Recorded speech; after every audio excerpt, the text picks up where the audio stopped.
In Seoul, South Korea, Sung Jin-Woo introduces himself as an E-rank hunter, but he feels embarrassed about his slightly abnormal strength and regeneration. He confesses that being a hunter is not a choice he made out of passion. Instead, it's a necessity to pay his sick mother's medical bills. Sung Jin-Woo often finds himself getting hurt and facing near-death experiences in his line of work. Evils that his wife is pregnant with their second son. Kim acknowledges that raiding dungeons is a lucrative opportunity to earn a fortune. However, Baek expresses concern that he might have fallen behind in skill during his break, as his abilities were already lacking. Their conversation is interrupted when Kim spots Sung Jin-Woo in the distance. Wondering who he is, Kim asks if Baek knows him. Baek is surprised to see Sung Jin-Woo and confirms that he came after he quit. Kim reveals that Sung Jin-Woo is known as the world's weakest hunter despite being classified as an S-rank hunter. They discuss Sung Jin-Woo's reputation for getting hurt even in E-rank dungeons, suggesting that his presence may indicate a weaker dungeon. Sung Jin-Woo approaches Mr. Kim, who wishes him good luck on his raid. Sung Jin-Woo thanks him, acknowledges that he is used ton, and notices his injuries. Concerned, she asks what happened and mentions that he even went to the hospital. Sung Jin-Woo explains that he was the only one injured in an E-rank dungeon because the others who were of higher rank didn't bring a healer. Joo-hee expresses disbelief that they didn't bring a healer,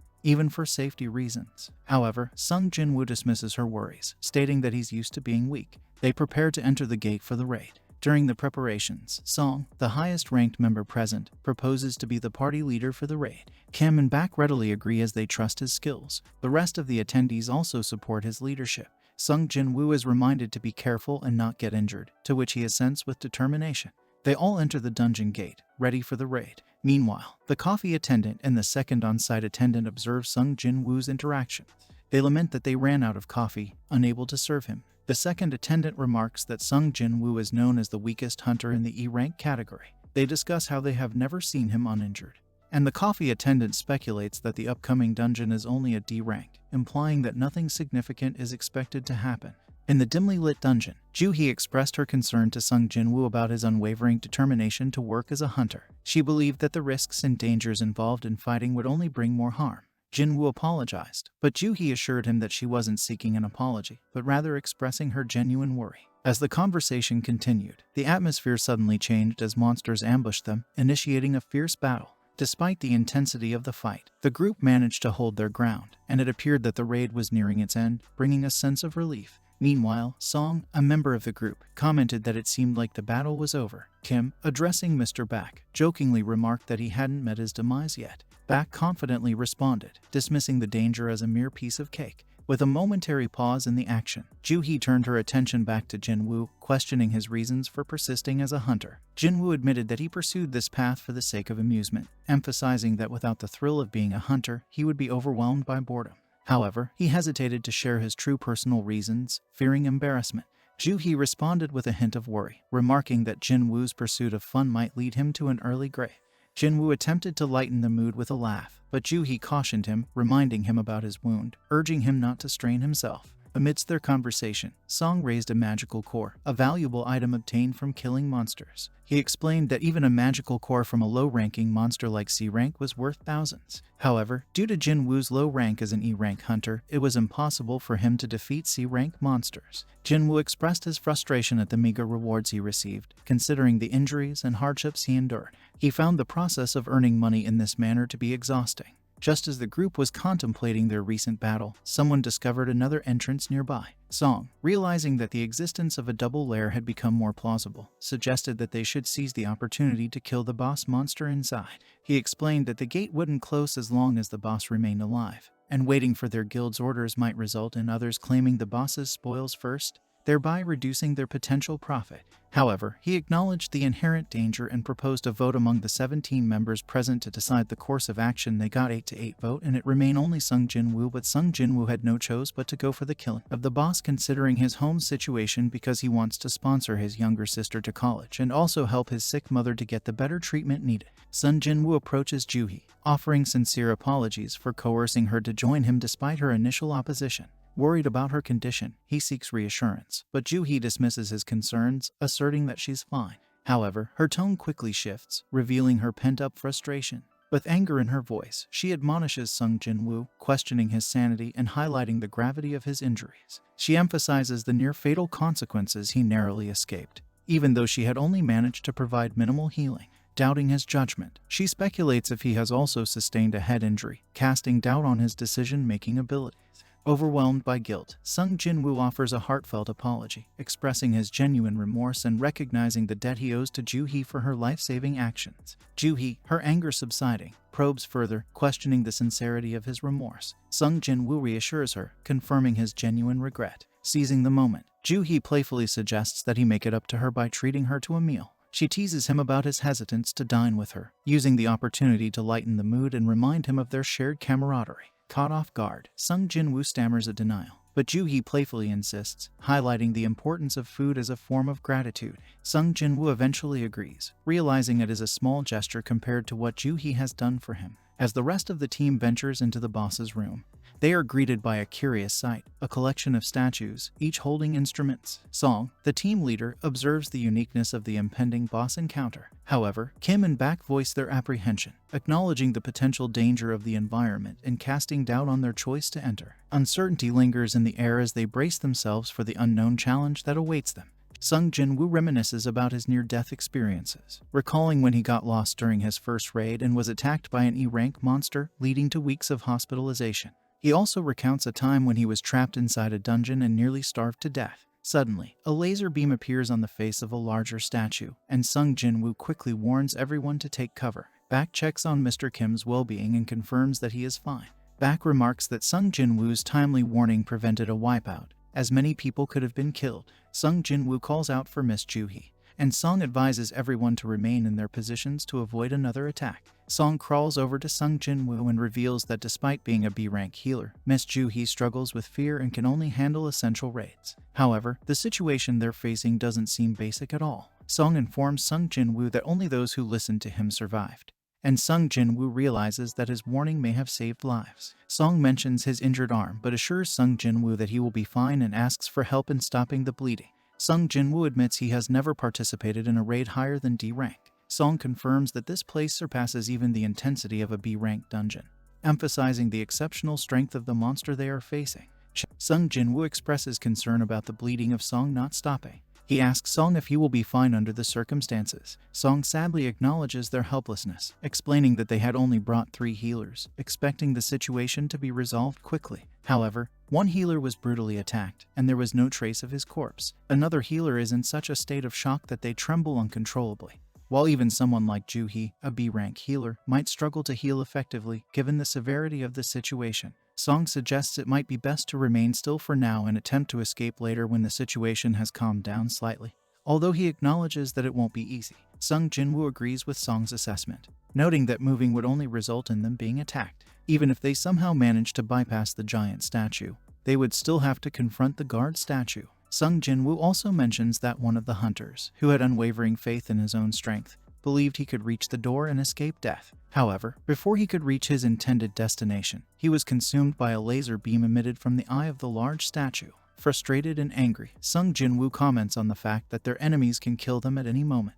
Kim agrees, remarking that it would be easier than squashing a bug. Sung Jinwoo wonders why their enemies aren't immediately eliminating them if they have the power to do so. He realizes that there is a fundamental difference between these statues and mindless monsters that blindly attack hunters on sight. The guard statue and the large statue that shoots laser beams both follow specific patterns in their attacks, suggesting the presence of rules within the dungeon. He recalls that Mr. Song had mentioned the first commandment, which was to worship the Lord. Song, alarmed by Sung Jinwoo's line of thinking, questions his sanity and advises against further exploration of the dungeon's rules. Sung Jinwoo realized the significance of the first commandment, understanding that the commandment to worship the Lord actually means to physically bow down to the statue. He commands everyone to do so. However, his friends, Kim, Bak, and Song, express doubt and question his sanity. Kim voices his concern, questioning Sung Jinwoo's mental state, while Bak seeks clarification on his cryptic statement. Song, however, shows faith in Sung Jinwoo's intuition and asks if he has figured something out. Sung Jinwoo confirms his revelation and explains that worshipping the Lord entails physically bowing down and showing reverence to the statue. Song probes further, curious about the basis of Sung Jinwoo's belief. Sung Jinwoo admits that, for now, it is purely a gut feeling and lacks concrete evidence. Acknowledging the lack of alternatives, the group realizes that their survival might hinge upon this act of worship. Reluctantly, they decide to bow down before the statue. As they bow down, the atmosphere in the room changes dramatically. The facial expression of the statue transforms, and it dons a smile. Simultaneously, the attacks cease, leaving the group in a state of relief and jubilation. They believe that the ordeal has finally come to an end.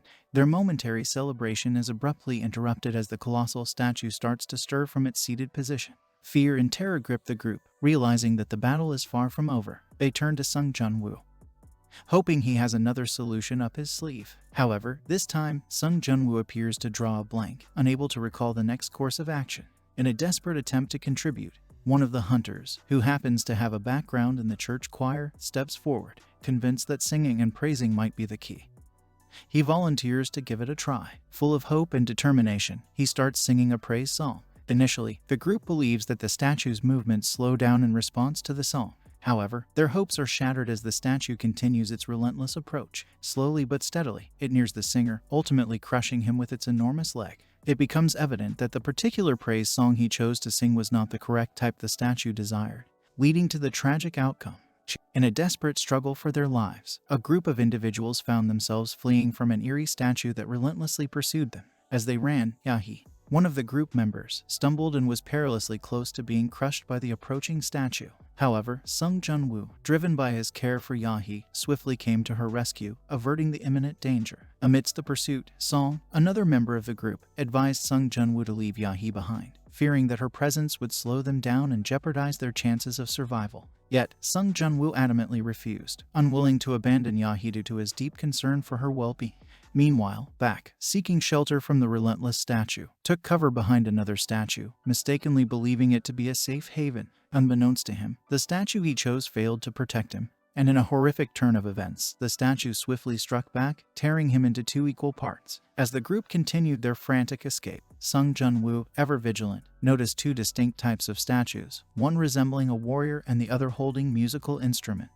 Intrigued by the different characteristics, he wondered if the statue with musical instruments would also pose a threat. In a stroke of fate, Song found himself standing beside a statue that wielded a musical instrument, which unexpectedly began to play in harmony with him.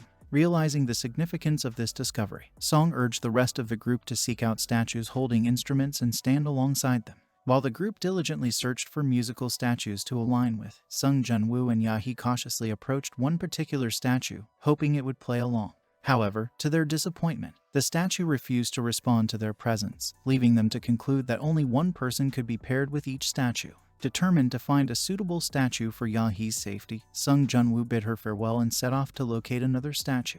In an unfortunate twist of fate, Sung Jinwoo encountered a warrior statue that viciously attacked him, rendering him helpless and gasping for breath. With seemingly no way out, he miraculously managed to crawl towards a singing statue, which filled the room with enchanting melodies. The harmonious songs permeated the surroundings, creating a serene atmosphere. The fierce encounter left them all relieved, but their respite was short-lived as the colossal statue unexpectedly came to life. Fear consumed them, uncertain of the statue's intentions. In a surprising turn, the statue erupted from the ground, unveiling an ominous altar. Even with a severed leg, Sung Jinwoo's determination remained unyielding, pushing him to explore further. Unveiling a commandment that demanded they prove your faith, the group found themselves pondering the possibility of a sacrificial offering. Doubt and trepidation hung heavy in the air as they grappled with the weight of their choices and the unknown consequences that awaited them. In the midst of deliberation, Kim put forward the notion that Song, being the one responsible for bringing them to the room against their will, should be the sacrificial offering. Without hesitation, Song agreed to bear the burden and approached the altar. As he neared it, a flickering flame materialized, captivating the attention of both Song and Sung Jinwoo. Sensing something significant, Sung Jinwoo implored his companions for assistance in moving closer to the altar. As they aided him, a remarkable sight unfolded before their eyes. The flames multiplied, each flame symbolizing a person. In a moment of clarity, Sung Jinwoo urged everyone to gather around the altar, emphasizing that the trial could only commence when every individual stood united. Suddenly, the door opened, startling the hunters. The statues began to move towards them, causing one of the hunters to panic and run outside. Sung noticed that whenever a red flame disappeared, the door closed slightly. He informed the group that staring at the statues slowed down their approach. Sung deduced that the commandment, "Prove your faith," meant that they needed to maintain their faith even in the face of danger, terror, and temptation. Another hunter succumbed to fear and ran outside, possibly hoping to leave or survive later. Apart from the red flames representing each hunter, there were also blue flames. Sung discovered that the blue flames acted as a time frame, gradually burning out. He warned everyone not to stop looking at the statues because if anyone left now, there wouldn't be enough people to maintain eye contact, resulting in their collective demise. Song, curious about Sung's explanation, asked for more details. Sung patiently explained that they had to continue staring at the statues until the blue flames disappeared entirely. Kim expressed gratitude to Sung for his help in solving the room's riddle and saving the few survivors. Despite Kim's appreciation, he couldn't bear to stay in the room any longer and bolted out.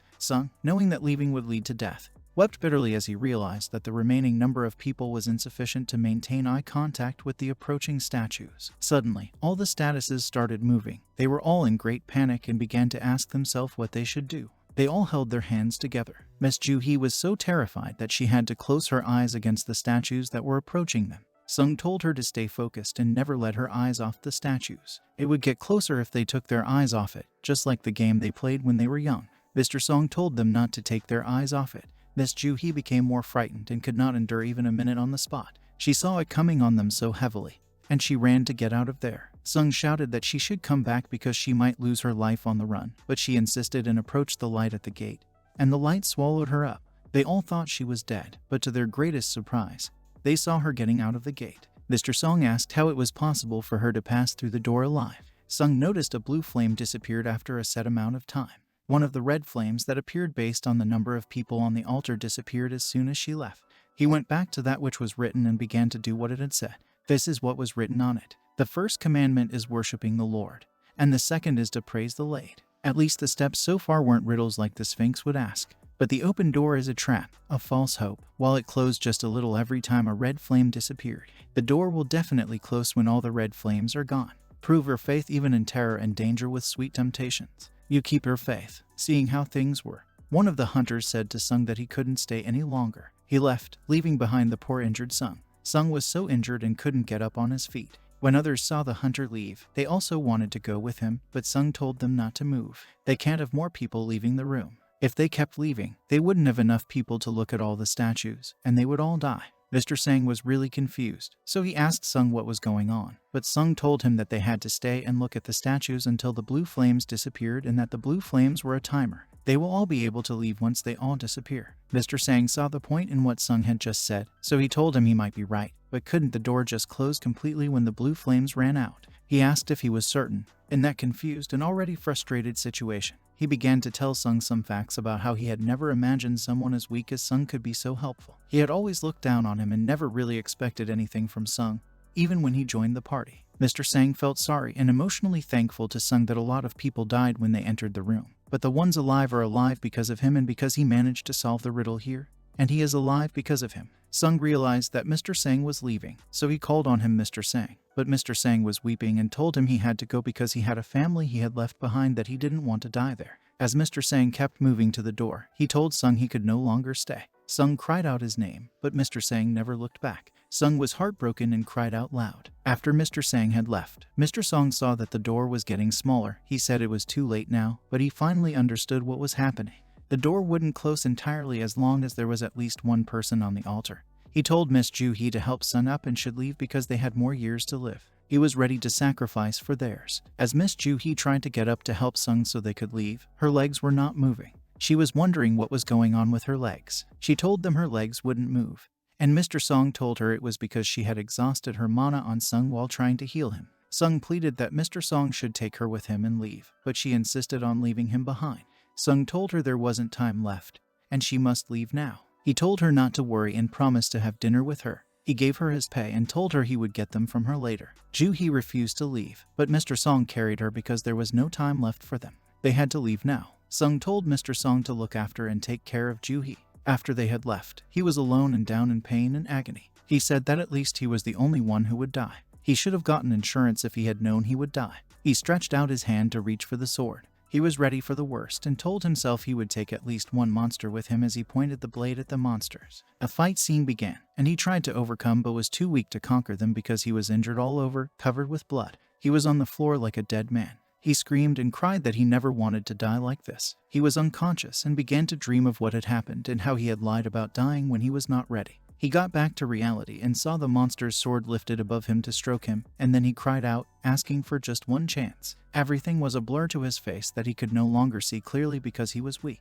Suddenly, a voice came up with an alarm, and it said, "Completed the requirements of the secret quest Courage of the Weak." What was that, he thought. The warning came again, and it said the same. He asked himself what that was all about. The alarm kept ringing consistently, and he didn't know where it was coming from. The voice spoke again that he was the right person to become a player. He became more confused, and the spokesperson said he didn't have much time left and refused. His heart would stop approximately 0.02 seconds later. He was shocked and thought that he should take it so he could survive this. He accepted, and immediately, the alarm beeped up again. "Welcome, player." All over the place, it lit up as if the light came out from the statues around and filled the entire room. Sung woke up and had just found himself in a bed. He was breathing so hard, he looked around and was surprised if all this was just a dream. All the pains and injuries were all a dream. But the place was not familiar to him, so he looked beyond the window to see if he could find anything he could use to remember where he was. He saw a logo made in plus sign and asked himself what he was doing in a hospital. Suddenly, he heard some footsteps approaching the room he was in. It was two gentlemen, and they were dressed up in black suits. They entered, and the first thing they asked him was if he had finally awakened. He asked them who they were, and one of them issued him a card, and on it was written the Korea Hunter Guild's inspectors. He asked them why the inspectors wanted to see him. He has been asleep for 3 days. He was curious and worried about what had happened to Miss Ju-hee and Mr. Song Kai-yeol and whether they were safe and well. The gentleman assured him that they were all in good hands. But Hunter Song Kai-yeol's missing arm would most likely impede his work from now on, so he might be retired if he chooses to, while Miss Ju-hee is still getting treatment due to her extreme trauma. It is uncertain if they will stay as hunters, and other hunters like Kim Sang-shik. Sung interrupted. Sung was not ready to hear the sad story anymore. The bad stories are still fresh in his memories and hurt a lot. Sung told them the number of people who survived the double lair was 6. The men began to explain to him that hunters are in danger every time they hunt. It's rare for a massacre like this to occur. They got on by telling him how he was rescued. The inspectors and guild reached the scene, and they were all gone. In the room was only you, lying on the altar. The inspectors found no statues or anything the others described. Sung told them there were monsters there, so how come they couldn't see any? They said they couldn't believe it either. If the survivors' testimonies had differed by even a little, or if some of the body parts of the deceased weren't found there, we would have thought of a different explanation. This is just a theory, but they believe Sung has received a double awakening. The word double awakening stroked his mind. A hunter's stats are set when they receive the awakening or power. However, some hunters get awakened again after the first time. There have been cases of C ranks plowing directly to an A rank or a B rank shooting straight to an S rank. This is the magic power detector, Sung explained further. All you have to do is place your hand on the mana crystal. If there actually were such death-level monsters described by the survivors, normal hunters wouldn't cut it. The situation could have been resolved only by gathering a ranks. But all those monsters just disappeared. It's impossible not to suspect the possibility of Hunter Sung Jin-Woo receiving a double awakening was the only survivor left inside. But the men couldn't understand the terms. One of the men said to Sung after running a test on him that even the lowest E rank is at least a 70. Sung asked what the result was. "It looks like we suspected you for no reason," the man confessed. Sung was surprised that the men were leaving without detecting anything on him. He kept wondering, aren't those people aware of that? Could it be that they can't see it? His torn leg is still there, and his impaled chest is normal. Sung can't tell what was a dream and what was reality, or should he have told them? All these questions kept on running through his mind because it seemed he was the only one who could see the game, which had been displayed right before him. Sung's sister Jin-Ah walked in and saw Sung operating in the air. She couldn't see it too. She asked him what is it he was doing. Could it be he had hurt his head as well? She began to tell him how worried she was, and she had told him severally not to get hurt. She asked him why he was always the only one who got injured while others returned safely. Sung no longer getting what was going on. He was confused. Why is it that people are not saying it right? He doubted that he was still in dreamland, but he just kept looking at the game screen in front of him,